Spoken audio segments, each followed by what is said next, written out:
За миний би ач холбогдолын сургуулийн дэд профессор Гэрэл маань тус бүтээлд 2016 оноос хойш багийн гишүүн болгон ажиллаад судалгааг шинжилгээг явуулж байна. За энэ бүтээлийг дэлхийн соёлын баримтат өвийн жагсаалтанд оруулахад орчны хийсэн ажил маань болохоор сурвалжийн их хүчгийн судалгаа дээр төлөв ажилласан.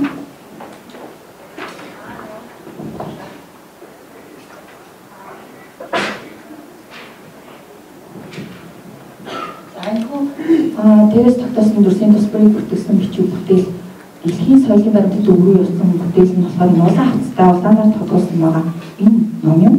За энэ ном болохоор ямар хүчтэй ном бэ гэвэл Жамин хүн анх Жанжаавт Бээжин дэх 80 онгийн оны самбас Болон барын дамжуурыг залахын хамтаар Монголч хэлсэн хүн биеийн бүтцэн Антомийн зураг ном байгуулалтаа тодруулаад уурмыг нь хөөж өгсөн байгаа. Тэгэхэд Жанжаавттай холбоотой орж ирэх номын санд байж байгаа арх халахад очсон мөрийг хөөгөөд маа зөв хүрээний мам тацанд сургалтад ашиглаж байсан юм болсон. Тэгэхэд анх байгуулагдсан энэ үндэсний номын сангийн суурь болсон хүрээлэнгээс гаргасан номын санд тус бүтээлээ өгөөч гэж хүсэлт гаргасан боловч эзэн нь буюу тухайн үеийнхээ зүүн хүрээний дандаа зүүн хүрээний хамт байсан намын өгсөн гэвэл манайх мам тацангийнхаа сургалтад ашиглаж байгаа учраас энэ номыг өгөх боломжгүй гэсэн байна. Тэгэхээр Жамин хууга тус номын гол бодлоо өөрөө тус үзгээр зургийг болохоор Лисовскийгаар зурулаад энэ улаан хавцтайгаар дөрвөн бот болохоор ингээд номын сандаа байршуулсан байгаа. Энэ нь одоо номын сангийн 1208 өвийг байна.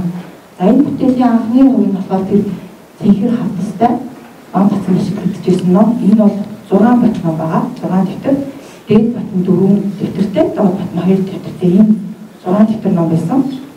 За хожим номын санд ирсэн боловч бүтэн 6 хуваараа ирж чадаагүй байгаа юм. За үүний дараагаар болохоор номын хэргийг өндөр үнэлсэн Бямбэ Эренчунга 1971 онд хуулбарлаад бүтэн их хуваар нь 500% хэвлээд ингээд судалгаад ашиглагдаж явж байна. За бид энэ дээрээс тогтоосон дүрсийн тусбарыг бүртгэсэн бичиг бүтээлийг хүн судлах явцад Европод Манж Антом нэрээр эзэм шинжилгээний иргэдэд орж судлагдсан нь үзэгдсэн. За үүнтэй холбоотойгоор нийт Манжаар бичсэн 3% их бичмэл байгаа. Эхний зураг дээрх нь болохоор Манж Антом 1 гэж цааш судалгаанд бид нэрлэнэ. За тэргийн тогтоогоо гэнтэй чуанлуу битгээ гэсэн ийм манж хэлээр бичсэн 628 ном бий. За энэ хоёр дахь нь болохоор гэнтэй чуанлуу битгээ гэсэн 896 нүргийг ийм манж бичмээр суудаг. Хоёр дахь нь болохоор Манж Антомийн атлас буюу нэг бод 90 нүр зургуудыг агуулсан ийм 3 бүтээл баталсан юм аа. Тэгэхээр тус дээрс тогтоосон дүрсийн тусбарыг бүртгэсэн бичиг бүтээл нь манжийн өвдөх соёлтой нэгт холбоотой болох нь харагдаж байна. Судалж үзээд бид манжийн бүрд ер нь монголчууд ямар хувийг оруулсан бэ? Монголчуудын оруулсан хувь нэмрийг тодорхойлох талаар ажил хийсэн. Тэгэхээр бол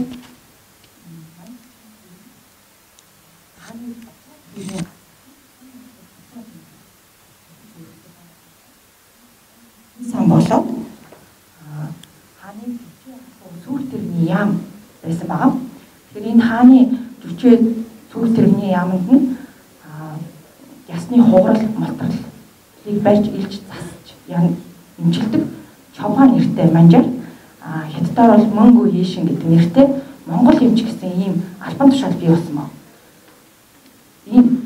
Энэ албан тушаал нь ямар учиртай бий болсон бэ гэвэл манчин гүрнийг байгуулагдахад харьяанд нь байсан орнууд хэмжээгээр мал сүрэг гүрэнд өгсөн. За тэр мал сүргийг нь хариулах шаардлагатай хүмүүс хэрэг болсон. Энэ үед нь болохоор ялангуяа адууг одоо адууны хөл буларах ясны хугарал байгаа үед нь имжилж засах үүрэгтэй монгол хүмүүсийг болсон байна. Тэгэхээр тэр монгол эмч нар нь эхлээд бол адууны одоо арчилгааг хийх зорилготой байж байгаа. Тэр ясны хугарал малтарлыг барьж засдаг энэ чадвараараа хааны ордны энэ заслыг хийдэг Маранбууд буюу хааны ордны эмчнэр болж хуурсан ийм манжичингүүд оруулсан 20 нэмэр байна. Их Хамглан хаан 1698 онд буюу 40 настай байхдаа хумхаа хүчнэр өвдсөн. Тэр хумхаа хүчнэр өвдөх үед нь болохоор тухайн үед Францын шижлэх ухааны академиас манжид элчээр сууж исэн Жорж Бөвет гэрбилион зэрэг эрдэмтэд энэ Перугийн кортекс хэмээх эмийн оргонлыг хаанд хумхаа хүчний эсрэг юм болгон барьсан. Түүнийг нь хаан өөрийнхөө 3 ангид уулгаад ямар нэгэн өөрчлөлт байгаагүй болохоор маргааш нь Перугийн кортексийг уугаад өөрөө хумхаа хүчнээс илаарчсан юм. Тэр нь Их Хамглан хааныг өргөний анаах ухааныг судлах үндсэн санааг өгсөн. Ингээд Жовчин Бөвөтэд Их Хамглан хаан анаах ухааны судар бичиг үүсгэн зохио гэсэн тушаал өгсөн бөгөөд удахгүй чөлөөндөө суусан Жовчин Бөвөтийн араас Доминик Паранин гэдэг эрдэмтэн манжид хичээл суу болоод тэр нь энэ анаах ухааны бүтээлийг зөөрөх ажлыг гардан үйлдсэн байна. За Доминик Паранин анаах ухааны бүтээл тойрохтаа Перидианусын тэр үедээ хамгийн сор бүтээл хийгддэг номыг ашиглахаас гадна зургийн хувьд бол Томас Бартолини Анатомия Реновата Quartum гэдэг энэ номыг ашиглаад анаах ухааны бүтээлээ нийт 5 жилийн турш хааны гаргаж өгсөн 3 зураач 2 хятадч 2 бичээчийн хамтаар бүтээлийг тойрож бий болгосон. За эхний зураг дээр харагдаж байгаа бүтээл нь болохоор дэргэжээ тогтоо бохол жийтэй чуанлог гэдэг буюу манж антом нэг бүтээл. За энэ бүтээл нь 3% гар бичмэлээр Доминик Паранин бичиж дуусгаад Их Хамглан хаанд өргөсөн. Хаан үүнийг үзэж судлах болоогүй гэд тусгай хүмүүс зөвхөн үздэг байхаар Жихолд Бээжинт номын самныг нэг нь болохоор өөрийнхөө хотод ингээ 3% хадгалаад нуунд харагдуулсан.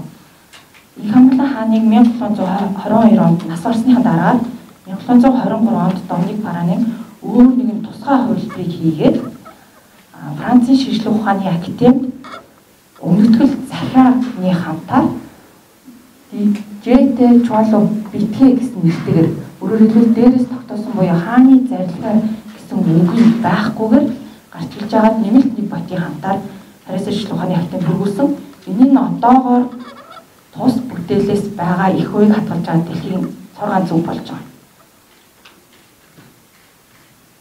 За 3 дахь манжаар олдсон ном нь болохоор энэ Зоошин Шумай Цуу гэдэг нэртэй ном байгаа. Монголоор орчуулах юм бол Бүгбийн цусны судасны зураг гарчгийн ийм хятадаар болгож доторх бичвэрэн бүрэн манжаар ийм ном.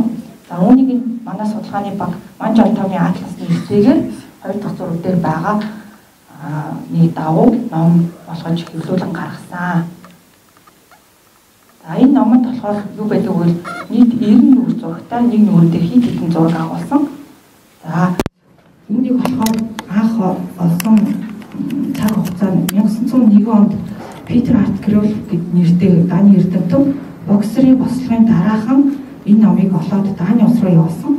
За үүнийг нь болохоор Абрахам Клод Хансан гэдэг нэртэй физик эмчилгээг санаачлагч эмч олоод 17-р зууны сүүлч үеийн ном байна гэд Францын эсэсийн нийгмийн инженерийн бүтээл болохыг нь тодорхойлоод одоогоор Данийн Копенгагны номоос тадаглагдж байгаа. За төс бүтээлийг бид манж хэл дээр тайлбаруудын хамтаар тайлбарлах зургуудыг нь болохоор үндсэн их зураг нь аль бүтээл аль эрдэмтний хэдэн оны ном дээр байна гэдгийг хөм болоод номоо гаргасан юм. За тус бүтээлийг манай улсын дээрээс тогтоосон төрсийн тус бүрийг бүртгэсэн бичиг.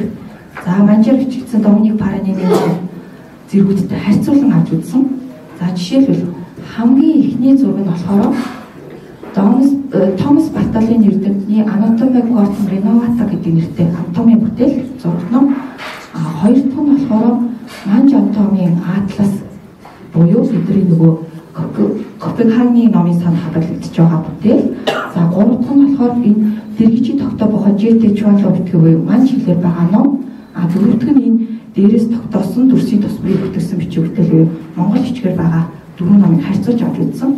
За эхний зураг нь бол яг анхны зураг гэсэн. Хоёр дахь нь болохоор та бүхэн анзаарж байгаа. Хоёр дахьоос нь эхлээл энэ зурган дээр нөгөө эхний зураг бол ингээд хүзүүгээр тасалсан байгаа.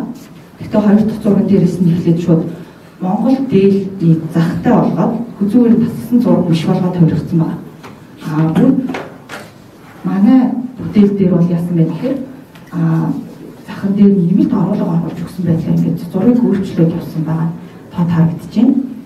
За дараагийн нэг жишээ нь болохоор ургийн зурган дээр энэ хүүхэн хөвчөнд байх ураг болохоор төрхөд ирэхээр толгоо доошо харуулна гэх тийм сэдвүүтэй хэсэг. За үүн дээр болохоор хүүх болон эмэгтэй бэлэг эрхтнийг энэ Томас Бартоломены өрний номон дээр болохоор тод харуулсан байна. За нөгөө Манжи хааны зарилгаар бичигдсэн ном болон манай бүтээлүүд дээр хүүх эмэгтэй бэлэг эрхтнүүдийг энэ дарсан байдалтайгаар иймэрхүү зургууд нь өөрчлөгдсөн байгаа нь харагдаж байна. За дахин нэг жишээ. За энэ хөвлийн хэсгийг харуулсан зурган дээр.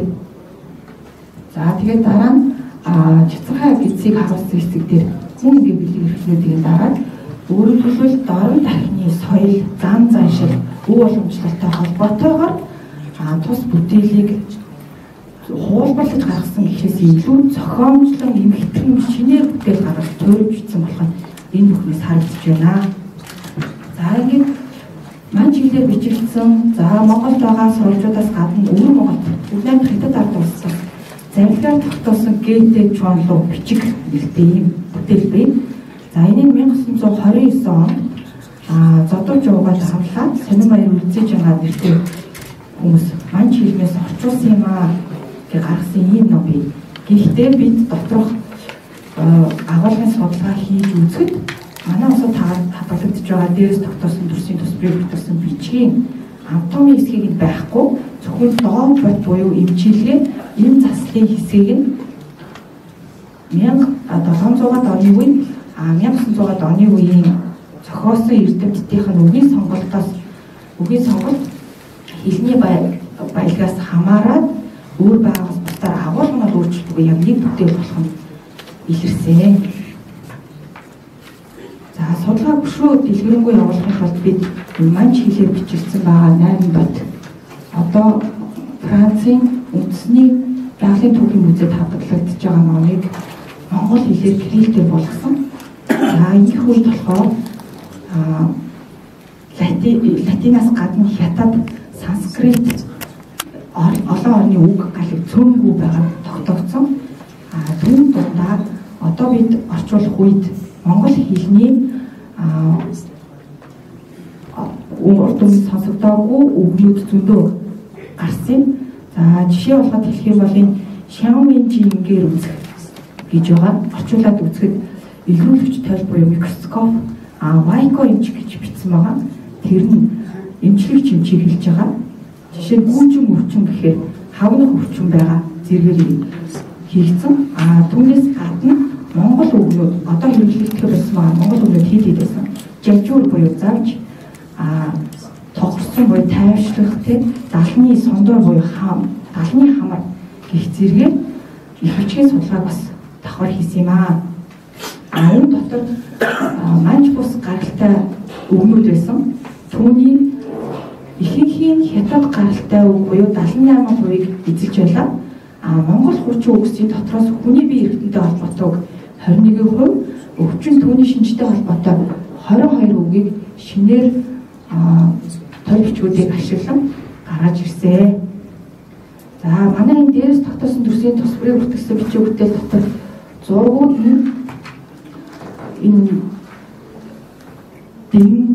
бинглүү гэх мэтчлэнгээр манжаар бичсэн юм тодтолтой. Одоо хүртэл яг тиймэр явж байгаа.